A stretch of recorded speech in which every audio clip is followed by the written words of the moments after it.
হিমাচল প্রদেশের সিমলায় পৃথিবীর সবচেয়ে উঁচু হনুমান মন্দির অবস্থিত, যা জাখো টেম্পল নামে পরিচিত। আপনারা মন্দিরের চারপাশটা দেখছেন। এই মন্দিরে যাবার জন্য এসকেলেটরে করে পাহাড়ের ওপর উঠতে হয়। এসকেলেটরে ওঠার সময় রামায়ণের বিভিন্ন ঘটনা খোদিত রয়েছে। মন্দিরের চত্বরে গিয়ে বোঝা যায় কতটা ওপরে রয়েছি এবং কতটা ঠান্ডা।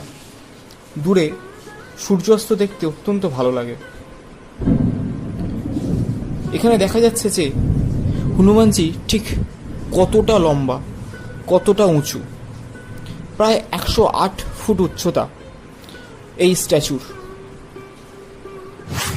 মন্দির দর্শন করে বেরোবার সময় এরকম এসকেলেটারে করে নামতে হয়। এসকেলেটারে করে নামার সময় চারিদিকে রামায়ণের বিভিন্ন ঘটনা দেয়ালে খোদিত করা হয়েছে।